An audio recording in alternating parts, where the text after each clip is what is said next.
Greetings, folks. Put the kettle on, get yourself sat down. It's time for another episode of Kaiju Curry House. It is episode 70. My name's Alex. I'm joined by my friends Paul, Joe, and tonight we have a special guest, Mr. Chad Atkinson. How's it going, everyone? Good here, thanks. Good, thanks. Fantastic. Splendid. Okay, before we properly introduce our guest, Joe, what have Kaiju been up to? I have been up to a few odds and ends. So I've been watching Godzilla Singular Point. No spoilers, but I was pretty impressed with the last two episodes. So happy with that. I checked out the new Mortal Kombat movie. Reptiles in it. And while he's not necessarily a kaiju, but I did enjoy, seeing him there. Yeah, I mean, of course, he's Reptile, despite the fact that he was a special character in the original Mortal Kombat's. He kind of just gets pwned nowadays, but that was fun. And that's been more or less my kaiju fandom the last few days. Chad, what have kaiju been up to? What monster-related stuff have you been getting on? Well, you talked about Mortal Kombat. My business partner did the teeth for Melina. So, ooh, cool. Nice. Yeah, that's an unforgettable smile. That's right. Yeah. So his name is Jack Charlton. He's my business partner. So we have Stingray Sushi Studios, and Paul asked, the question about, what you guys do special effects wise, and the gamut is quite huge. We do anything from dental prosthetics to prop making to specialty costumes and all that sort of thing. So Jack was fortunate to get the teeth for that. Nikki Gooley was the head of makeup on that and called him up and said, here's some designs or some ideas that they want. And, I got a chance to look at what he was doing, before they put it in her mouth. So, which is a really difficult sort of character because she goes from very little teeth and then she kind of, gets really very Pennywise. Yeah. So, he had a couple different stages for them, and it's when you do something for like based off a video game and try to make it into the real world, there's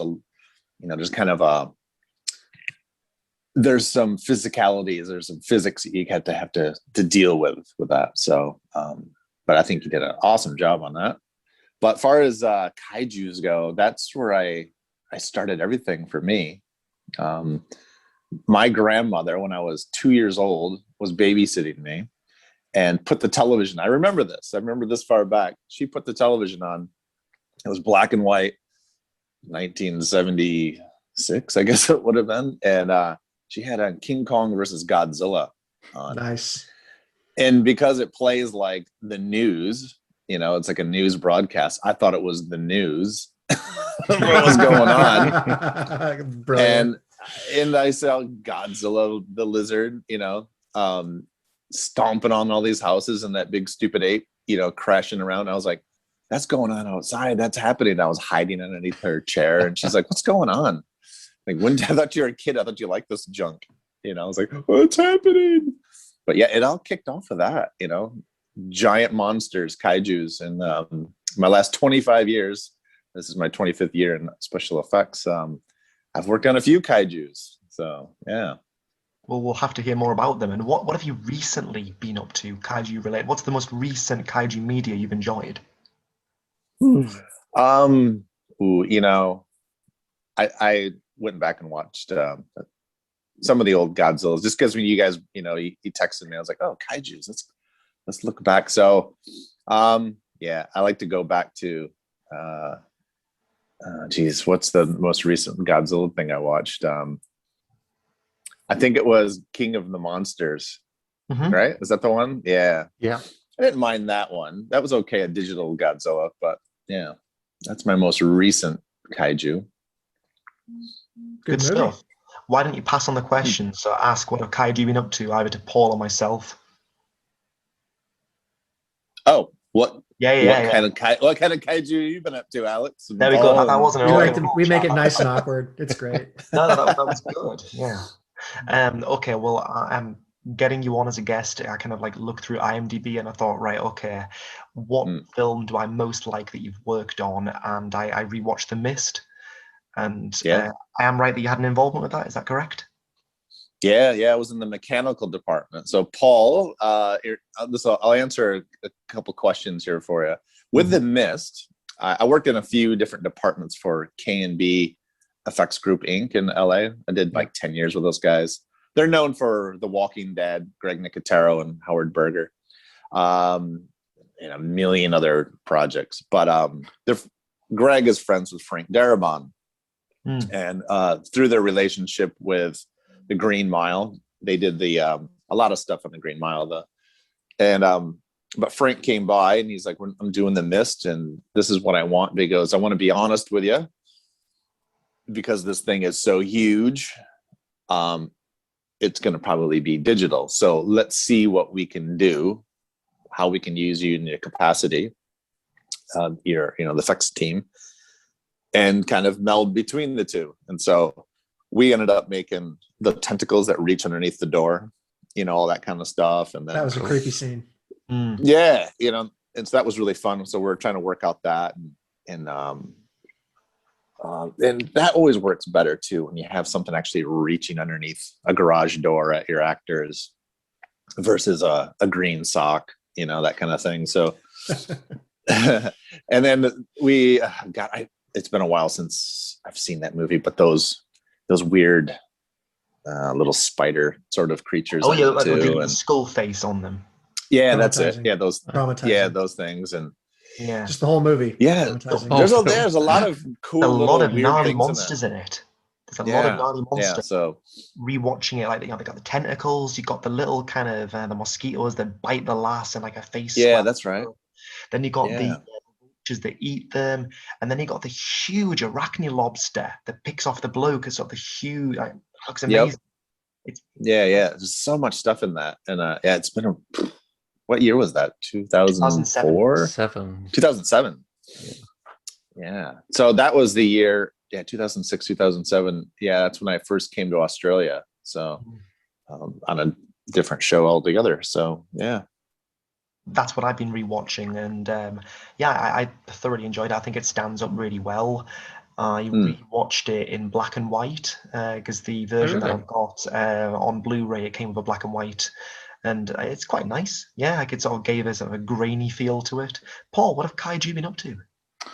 Sadly, not a lot. I haven't watched any Kaiju films or TV shows. I was hoping to encounter some Kaiju in a video game, but I've been playing. I mentioned last time I was playing Outriders with my mate Tom, and we're on the last level now. And in the opening sequence, you see these giant beasts. It's almost like an AT-AT, but flesh. Like the skinny legs, big body. And I haven't seen it yet. It's like, when are we going to see this thing? I want to fight it. That's you're teasing it, and it hasn't come up yet. So yeah, other than watching, what was there? I saw Godzilla versus Kong has come to PUBG Mobile. I don't know if any of you noticed that. No, I've seen advertisements, but yeah, I can't. It just seems an odd tie-in to have now. So, but it's like Fortnite Battle Royale, so 100 people on a map fighting to stay alive. But now there's Godzilla and Kong and Mechagodzilla and Skullcrawlers all also on this island with you. So you've got to try and not be stomped and not be shot. Makes it mildly it's free to play on the phone, so it could be good fun. I haven't bothered. But anyway, enough about that. Well, we want to introduce our guest. Yeah, sorry? Do you want to introduce our guest? I would love to introduce our guest. So we're here today with Chad Atkinson, who has done so many films. You just mentioned The Mist. I was looking on your website as your mechanical FX job there, and I saw just in 2007 alone, along with Mist, you did Chronicles of Narnia, Transformers, Mirrors. Ghosts. There's so many just in that year. But yeah, it was a big year. Yeah, and that's when you moved to Australia, was it? Did you say? That's right. Yeah, we did all those. That was all through K&B Effects Group. The Greg Nicotero and Howard Berger's effects company that's been around. I think they're at their 30th year now. They've done everything: Walking Dead, all those movies he's mentioned, the Tarantino, the Rodriguez films. So they got quite a extensive list of amazing films. But yeah, I came over in Australia in 2007 to work on the HBO TV series The Pacific. So okay, awesome. Oh wow, Yeah, Pacific's amazing. Amazing show. Yeah, Isn't it?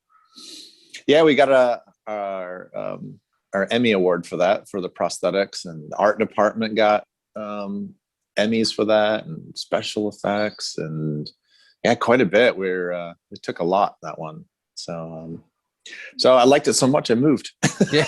So I have an Australian wife and kid now, and so yeah. Well, how did you first get into special effects? Like, let's rewind. Let's go right back. Where's it all begin? Back in, it starts. Look, the passion and the interest starts way back, and I mentioned to you guys at age 2. Yeah. At age 2, my very first movie was Star Wars. My very first movie. My mom took me to see it in 1977. 2 years old. My mom was like, "Hey, yeah, he's good enough to see Star Wars," and saw it in a drive-in, which is amazing. And so that's in my DNA now. That goes back that far. And then seeing King Kong versus Godzilla in the 80s. I remember trying to hang out with my dad while he was watching horror movies. He'd be up late, and then I was like, I want to sneak out, hang out with Dad. And he'd be watching something horrific. And there was always some teenager screaming on TV and some blood curdling noises. And I hide behind his chair and he'd see me. He's like, "What are you doing?" I'm like, "I want to watch what you're watching." And he's like, "Well, just watch, just sitting here." I'm like, "Oh, I can't because it's all the blood and the screaming." He goes, "Oh, the blood's not real. It's all fake. It's like ketchup. It's like tomato sauce or whatever." I'm like, he's like, "You can't kill people on TV." I'm like, "Okay, I'll sit and watch this," but I plugged my ears because of the music and the screaming. And then I just started at a young age, started picking it apart. I could actually see, the joke. I could see the illusion. And the interest started growing more and more, and reading Fangoria magazines. If you guys are familiar with that, that rag, and it's back again, which is cool. And then I was like the only kid. All my friends were into skateboarding and BMXing and sport and whatever. But I was the weirdo that liked horror and sci-fi. And I had no other friends that were into it. So I kind of had to keep it, quiet. And, but I was an artist and I liked art. And I was like, that's cool stuff, but I don't quite know what, how that, make that into a living in Michigan outside of Detroit. Miles, hundreds and hundreds of miles away from Los Angeles, Hollywood. And graduated high school, went to college, wasn't kind of hitting the mark there of what I wanted to do. And I went through one of my old Fangorias and saw an ad for a school that was teaching that stuff. And I was like, I'm going to just take a chance. Why not? I'm young, I'm 18, 19 years old. I'll just go and see what the school's about, learn some junk, move to California, see if I can try. I mean, you got to try when you're young. That's the best time. So I said to the folks, after I graduated from the school, I'll go out to California, do it or bust. And I got out there and I just started sending resumes out. I mean, it was the days of resumes, stacks and stacks of CVs and resumes. And I had no TV, I had no furniture, lived in a crappy apartment in Koreatown, Hollywood / and I would just send all these emails. I went to a phone booth, tore out the yellow pages where all the special effects houses were in, and just started cold calling and emailing. And I had, or not emailing, and just sending resumes. I had hundreds, literally hundreds of resumes out. And I knew all of the effects houses in town. And I got a call out of can't say out of nowhere, but I got a call and they're like, "Hey, this is so-and-so from," I wish I remembered this part of the story, but it's so-and-so from Sony Pictures. "We need you to come up to Culver City and start on Monday. on a show. I'm like, Wow. oh, okay, great. So I drove up and I'm like, I have no idea what the project is, and I no idea what I'm going to be doing. I didn't care. I was doing crap jobs anyway, so let's just add it to the story. And I walk there, and they're like, oh, hi, Chad, and these other two guys are with me. So two of you guys want to be in production. I'm like, I don't know what that means. And the other person, we're going to put you with the creature department. I'm like, that must be me. And so we walked around Sony Lot Studios. This is the old MGM studios too, so it's got that history, that the Wizard of Oz and all that sort of stuff was filmed there, and that sort of pedigree. And you're like walking around in these buildings with all this history, and then they're like, okay, Chad, I'm walking into stage 16, I think it was, and meet the guys. And it was Amalgamated Dynamics. They're like, you're going to put you with Amalgamated Dynamics, and you're going to be their gopher, their assistant. I'm like, oh my God, I can't believe this. So I got to go with the creature department of Amalgamated Dynamics, ADI. And the film was Starship Troopers. So my first film, I had no idea what I was doing. And they're like, oh, here's the guys, and they're putting together the mech bugs, the warrior ones, mm-hmm. And they were putting those together. So it's like the creature, and then there's a massive crane behind it that's counterweighted, so they can pull that down and go and kind of move them around and bounce them, sort of in a few meter sort of span, right? And then kind of can go forward and back, but not too much running forward and back. It's kind of more, side to side. And so they're doing that, and there was all these hydraulic lines pumped into it. I'm like, whoa, this is way above my head here. I have no idea what they're doing. And so, no, they're great. They're it's Alec Gillis and Tom Woodruff Jr. had that up, but Yuri Everson was the on-set supervisor. Took me under his wing. He knew I was green as can be. He's like, okay, just stay next to me, and whatever I say, do it. And then I was like, yep. And then, so whatever they asked me to do, grab that thing, go get me some coffee. And one night, he goes, I need you to stay back. I'm sending all the other puppeteers home, and stay back with me. And we had to do a shot with, do you remember Denise Richards? She's pinned to the cave floor by the brain bug and all that. Yeah. I mean, I'm not going to lie. I remember every single scene with Denise Richards. Yeah. So I'm in that scene there, and I'm assisting Yuri, and where we have Denise Richards down like that, and we have the brain bug coming in with the pelt to stab her in the head, and me and Phil Tippett are working together in the background, puppeteering the other legs. If you guys know who Phil Tippett is, from he's the guy that let all the dinosaurs loose. The guy. Yes, man. He's the he did not supervise. He did not supervise the dinosaurs in Jurassic Park. I love that guy. Yeah, he that guy is amazing. He is the Wizard of Oz, and couldn't believe I was meeting him, and I actually got to make coffee for him, and felt like that was a big deal, and he liked it, so that was nice. And but yeah, what an experience that one was, So they also gave me a chance to work in the brain bug itself, and I told this story to my little crew here in Australia. I was like, oh yeah, I was inside the actual brain bug itself, inside the head, and there was like 6 or 7 of us inside it. And I was like, well, what's my job going to be? And they're like, oh, you get to operate the blood. So spoiler alert, if you haven't seen Starship Troopers, too late, who cares? But they cut the palp off. They're about to get stabbed, or she's about to get stabbed in the head, and she cuts the stabby thing. Yeah. And blood goes everywhere. And that was me spraying the blood all over the set. So, nice. Yes. Yeah. And what's interesting, you should know of who the crew is in there. Inside the brain bug itself, do you guys remember the banana splits? La la la la la la la. Remember them? Yeah. The guys in the costumes, and HR Puffin stuff. Do you guys remember HR? I do remember stuff? HR Puffin I'm afraid stuff. I don't. Yeah. No, okay. The Sid and Marty Krofft sort of this world. is Sid and Marty Krofft thing. I think Americans tend to we got inundated with all those shows. All those weird shows that we had, the Saturday morning cartoon and live action stuff, and HR Puffin stuff. Look him up.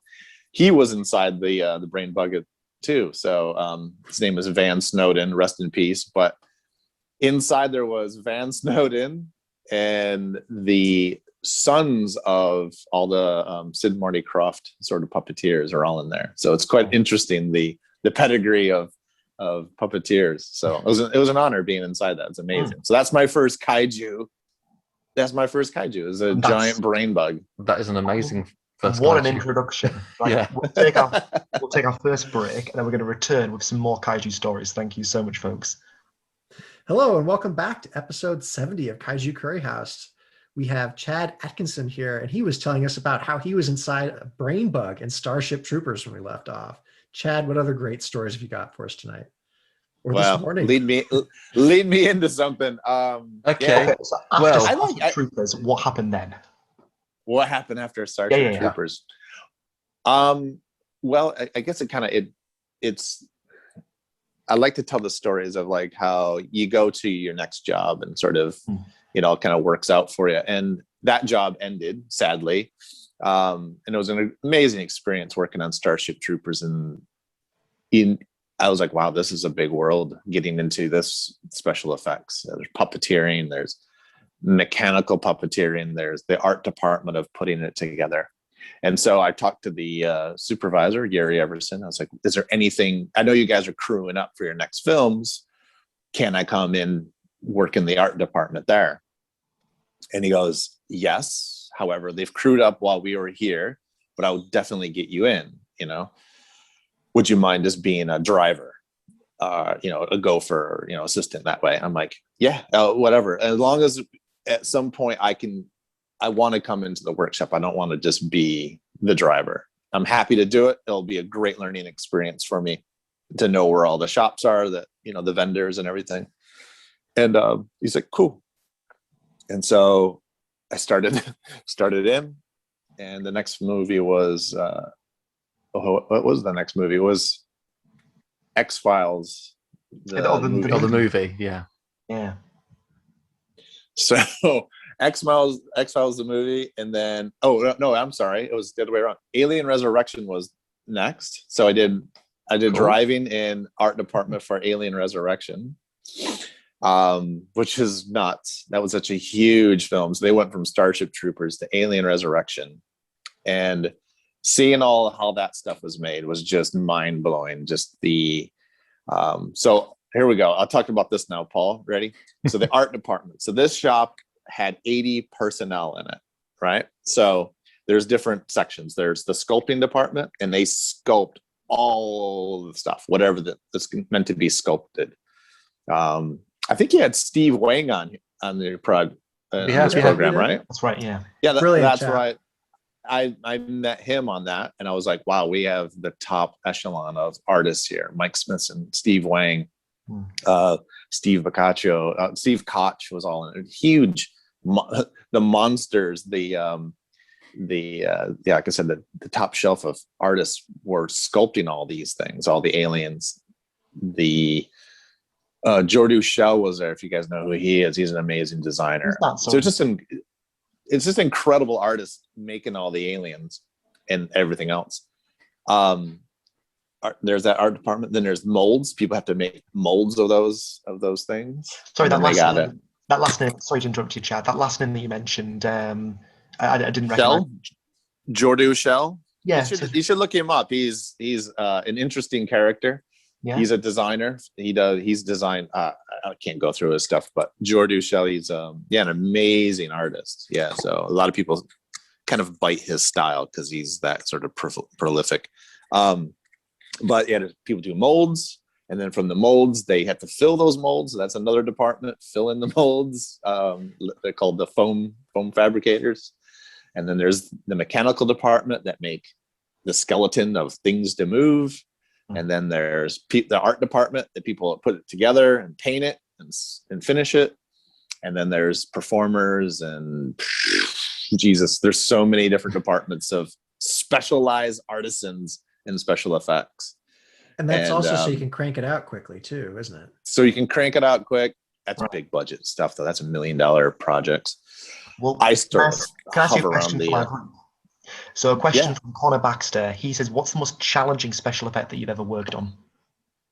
Oh God, I don't want to be broad. It's challenging makeup. Yeah. I like to work on films that have like rigs in them, and that means like a blood rig or that sort of thing. I've had challenging moments on set, and that's one of them was there was like stuff on like Hostel 2. We had some challenging stuff that we had to do there. And do you guys see Hostel 2? Are you guys slash? Yeah. Gore I love the horror and films. all that sort of stuff. And yeah, so there's challenging ones on that we did. Where you're in a room with a naked screaming actress, and it's a bit intense. That's kind of challenging. But usually anything that has to do with a blood rig, and it's the timing. So on Hostel 2, Bijou Phillips, she gets whacked in the face with a circular saw. And that was really challenging because that's a timing thing with the actor, my blood rig, and the camera angle all had to work at the same time. And Eli Roth, amazing guy for horror films. He's lovely, and he knows what he wants and all that sort of thing. And he's willing to work with special effects people like ourselves. And we had a scene where the circular saw has to hit, and the camera angle was off just weirdly enough. It wasn't quite there. It wasn't at the 15 degrees or whatever we needed. And the actor coming in, and you can kind of see the gag, which was kind of shit, really. And so we hit the button, and blood sprays on her face, and then rips her scalp out. So we did it. Yeah, and we did it like 3 times, and it wasn't quite. The timing was off, and he was getting frustrated. We were getting frustrated, and we finally let's have a powwow. Can you move the camera? He never asked to move the camera. Once the camera's there, they never want to move anything. But we said, move the camera, change these angles, and then we'll go in again, and then we'll rip her face apart, and it'll be great. And that next shot was the scene. That was the one. So it was horrific. Yeah, no, it does sound horrific. I tell you what, with Paul's background being Tremors, and that's Tremors 4, which is obviously the best one of the series. I understand that you were in the art department for that. So tell us about that. So at K&B, they got Tremors the TV series and Tremors 4 at the same time. And so there's this big thing of we're doing Tremors this year. So we got the original molds from ADI, so Amalgamated Dynamics, so that wraps again.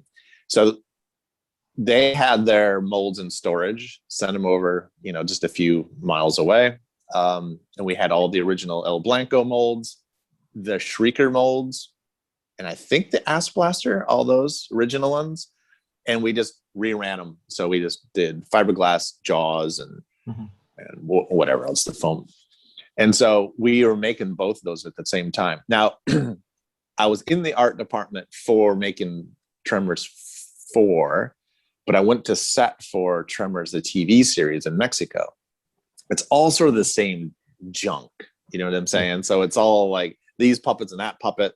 And we made two El Blancos, and one went to Santa Clarita and one went to Mexico. And so that crew went there. And then sometimes we'd cross over, and we need a puppeteer up in Santa Clarita, and you know what I mean? So we kind of jumped around everywhere. So I was on probably 6 of the 10 episodes of the TV series, which was really fun. It was one of those shows where it's like, it seemed like they ran out of ideas after the 3rd one.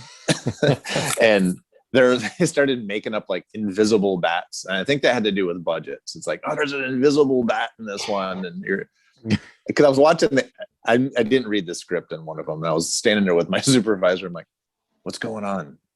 I go, why is he looking around? Is there something I'm missing? And he goes, yeah, there's a bat.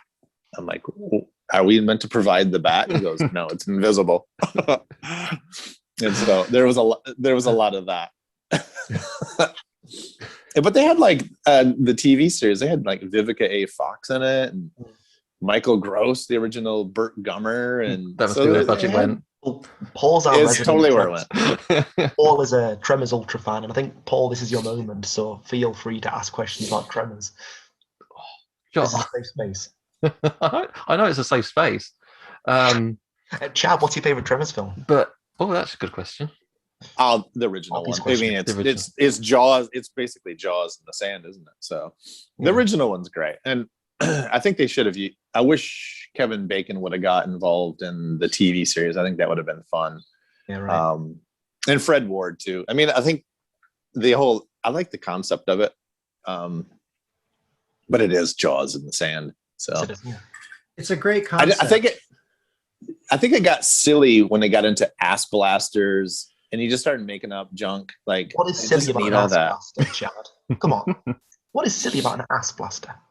Yeah, it's just the shriekers are okay because I guess that fear that these chicken things are chasing you.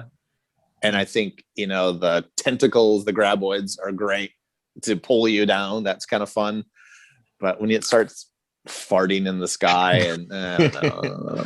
I suppose on the TV, that's it, because it's the evolution, isn't each film? And then they thought, what else can we do? So the TV series, they have the Mixmaster, which is the deep underground the mountain. There's this chemical compound that's escaped, and it started mixing. It's gene slicing basically, and that's all the weird creatures are coming out of. But as you say, I think a lot of the budget was probably spent on getting the actors in place, and so but then trying to do some computer effects as well. They're bad. Yeah, I think they were probably stretched a bit too thin on that. Was that quite a struggle for you? Do they give you? Do they just say this is all these are all the materials you've got? Can you make something scary out of this, or how does that work? Does the budget ever affect you? I should say. Yeah, sure, of course. But once we build everything, and then you kind of go, okay, here's an example of the budget for that one. I forget what episode it is, but there's all these plants, these deadly plants in the TV series. Do you remember this, Paul? Is that flora or fauna? I think the episode. You know it then. I don't remember what it's called. We aren't kidding when we say Paul is Tremors. I remember that episode. Is it maybe that? I don't know. I'm not really sure, but it might be this named episode. I just remember it because I think the scenes with the creature was shot. There was lots of sharp cuts and slow motion, so you couldn't really tell what was happening. There was budget constraints on that, and I do remember. I won't put names into it, but I did see an interaction where somebody took $50 out of their pocket and gave it to the buyer and said, "We need to make a creature for this episode," and that was that one. Yeah, that sounds like that episode. Oh my God, there was a few of those. There was what was that? There was a shrimp creature too. What episode was that, Paul? I can't remember. It's been a while since I've watched the series. I'm gonna have to rewatch them. As you say, there's not many episodes. It didn't last too long. It's so laughable. It was real fun to work on because it was just so what are we doing? and one of the crew had to get in the water with that in Mexico. And it was like a water treatment sort of place, and we're like, you get in, I'm not getting in the water. How did that get authorized? So health safety. We're touching my line of work here. So there are lots of things about water treatment plants that you don't do, and one of them is definitely never get in the water. Scuba dive. Yeah, don't go scuba diving in it. Yeah, you have to. Scuba diving is just about the only way you can get into it safely because wetsuit and everything. Yeah. In the water treatment plants, that fluid actually has very low buoyancy. So regardless of how good a swimmer you are, you're gonna sink. If you have a flotation device, you're gonna sink. So it's just one of those things that people don't know it, but it's quite dangerous. Yeah, so we left him to do that, and with a big shrimp creature. Go swim in the poo with the shrimp. They're no Go invisible ahead. bats, are they? I'm here for the invisible bats. Yeah, you're gonna have to watch the series now. No, I don't Yeah, watch this. It sounds awful. Make it a drinking game or something, because Let's it's do one of that. those. It's silly. It's silly fun. It is. Yeah. And I was like, oh, I wish they'd go to the second series, season 2, but I think they did like a year ago or something, but somebody else did it. So They said they tried to do a second series with Kevin Bacon, but that didn't take off. It didn't fly. Tremors 7, Chad. Actually, have you Chad. seen Tremors 7? Oh yeah, have you seen Tremors 7? Yes, they're still going well. No, like I said, I'm kind of the first two. And then I'm out. Yeah. Okay. Tough Yeah. crowd. So that's the point. So you've watched? Did you watch Tremors 4 and Tremors the series? Some of the series, and no, and 4. Okay, so I was wondering if you watched your work at all, or if No, not kind of always. seeing it being in that process kind of ruins it a bit.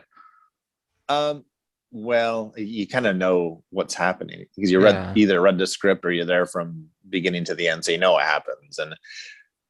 And some, what I do like is when you're like flipping through the channels at home, and all of a sudden it's on, and you go, "Oh yeah, I remember doing that. this thing," Yeah, and you kind of, and then you reminisce that way. That's kind of fun, but usually I don't watch them.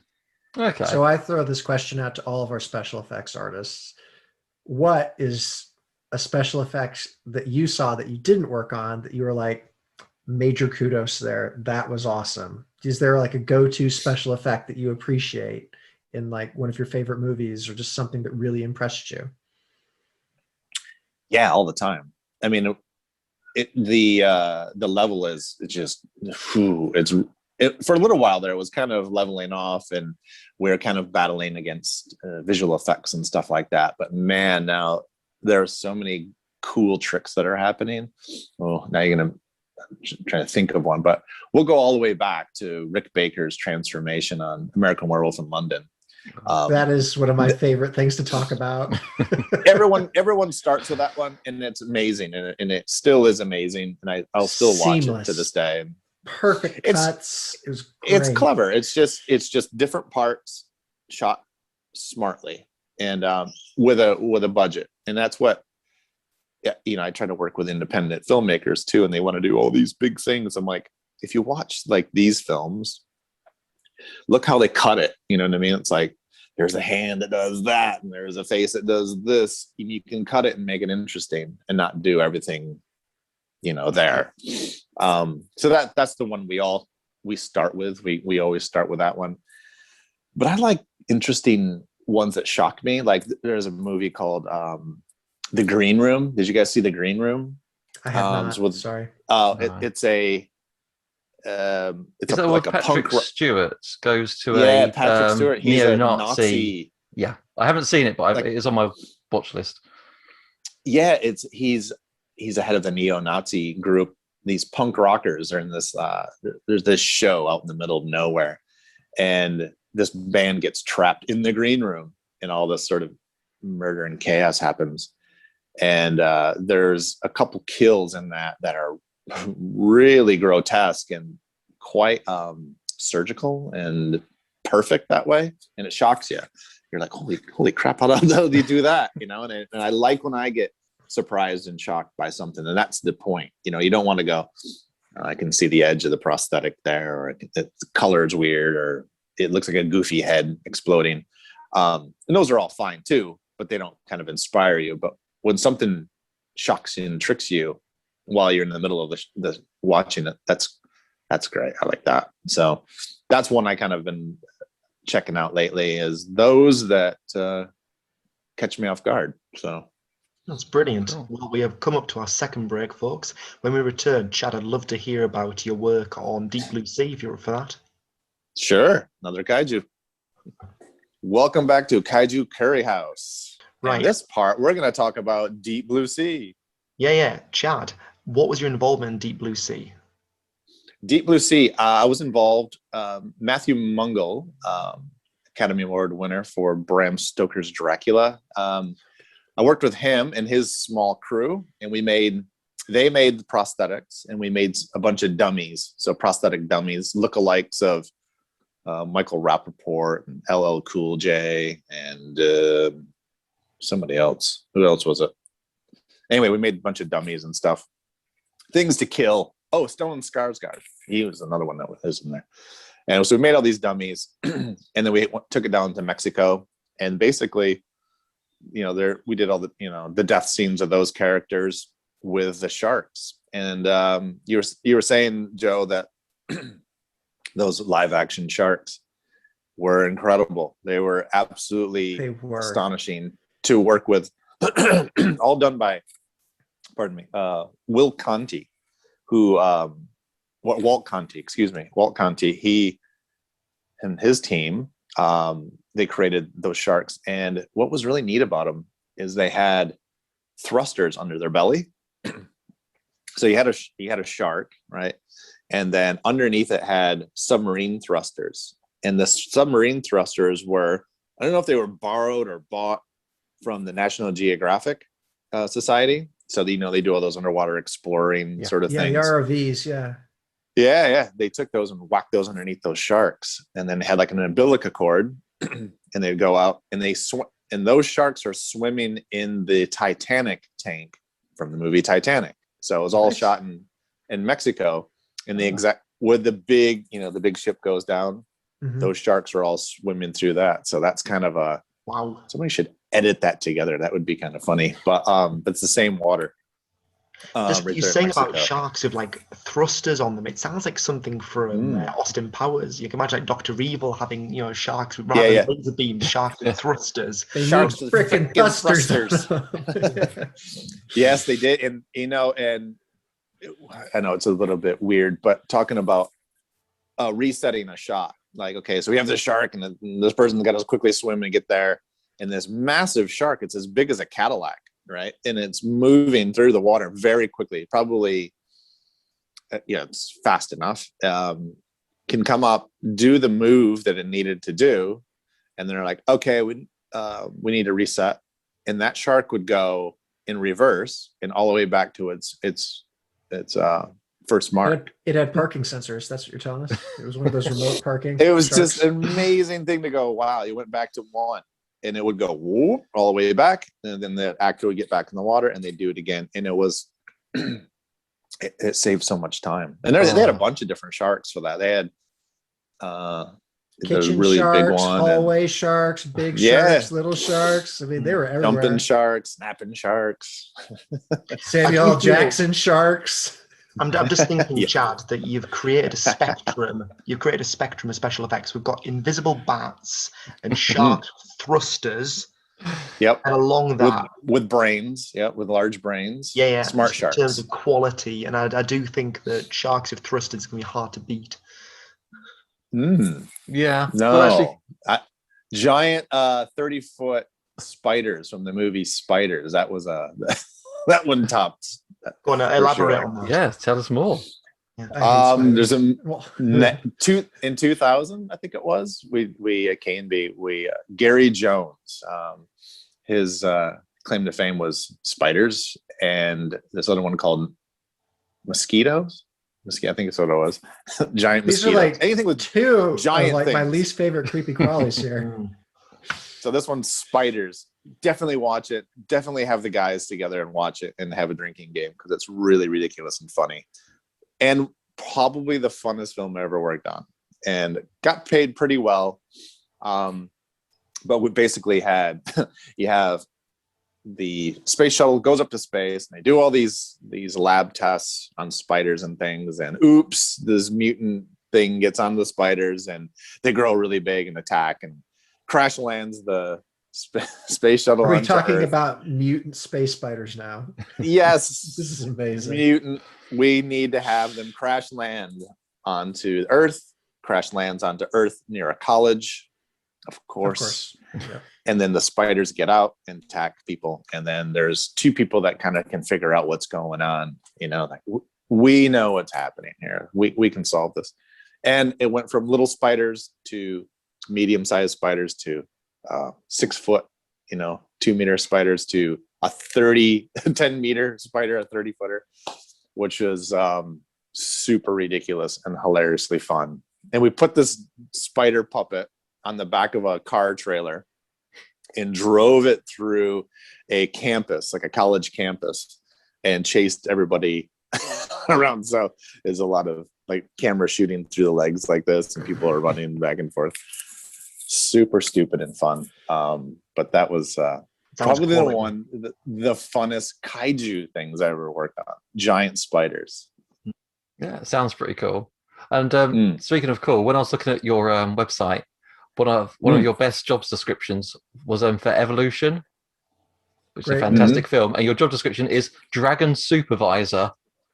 Yeah, which that's pretty cool. That I mean, like Phil Tippett's a legend, but he was just Dinosaur Supervisor. You are Dragon Supervisor. Yeah, T-shirt with Dragon Supervisor on the back. No, I didn't have anything like that fun. Did you guys see Evolution? Yeah, I love that film. Yeah. That's one of those movies that's like people forget about, and it's actually quite a fun movie to watch. And that's one I've watched, and I like that one. David Duchovny is in that one, and so they had here's another cross with ADI and K&B. ADI did like that weird ape thing, that blue ape guy.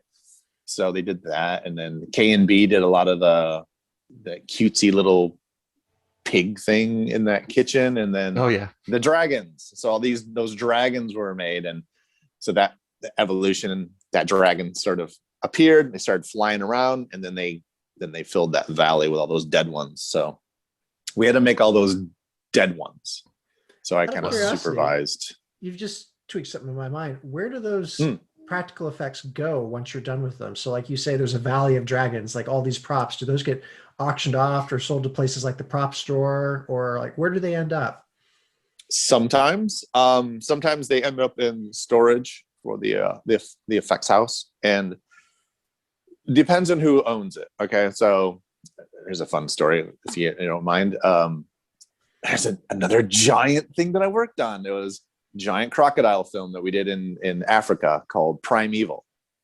I love that movie, Gustav, based on a true story. Yeah, I know it. I went there, and it was not a fun experience, but it was a Disney film, and it was a Disney film. It was a Disney film. I couldn't believe it. I was like, wow, this is Disney. I know. I saw it on Disney Plus. I was like, hey ho. I know. We had so many puppets and stuff. They ended up doing it all CGI, sadly. But we made a really big crocodile, Gustav, for that. And sent it all back. Once it was done, they sent it back to the States, and it got sent to Burbank, right? And so the bosses said, hey, Chad, go over to Disney and go get our gear, all the stuff that we had over there.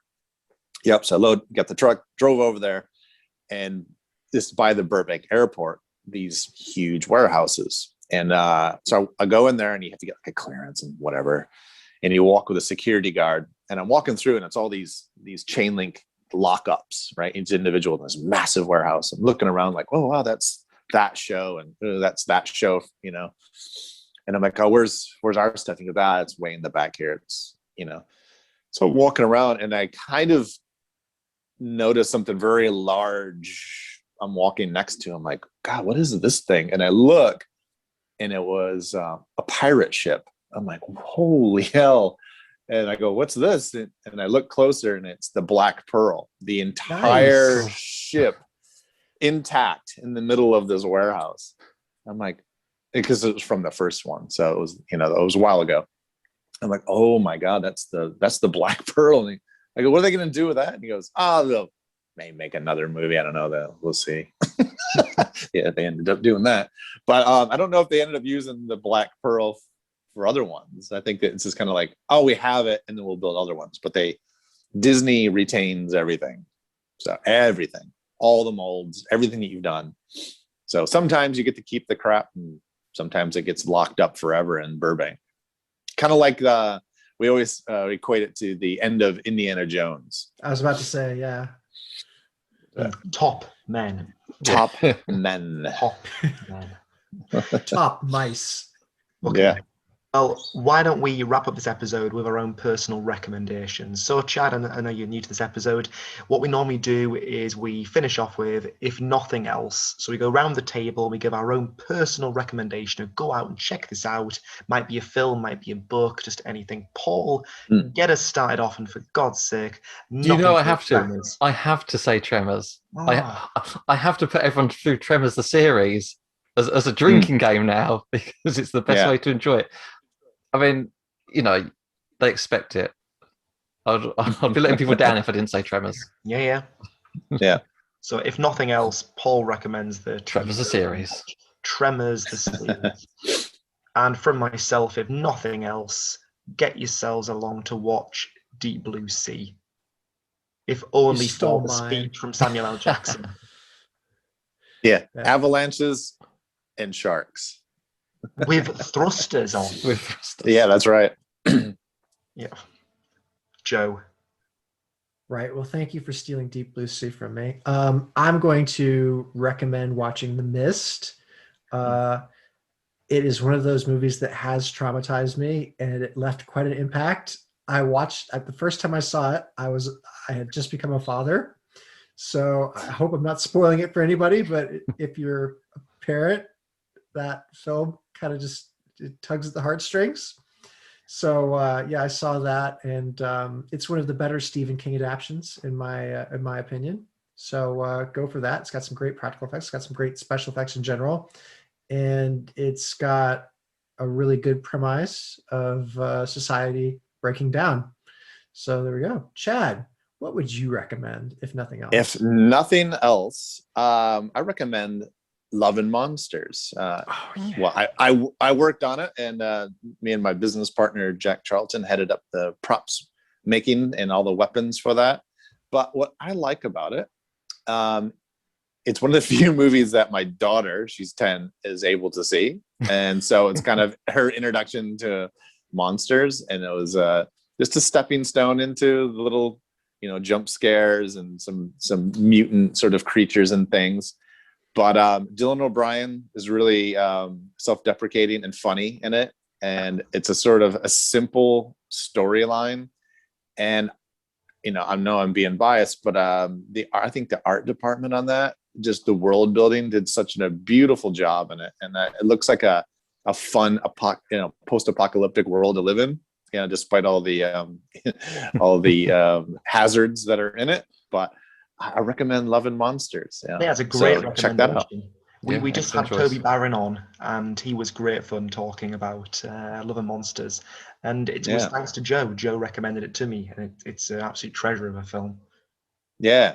Toby was right next to us in the same sort of building, so we get to see those guys, Steve Boyle and his team with Toby and all that making it. So it was really cool. It was really fun. It was fun to kind of work together too. You never get to work in the same building as everyone, so that was really neat.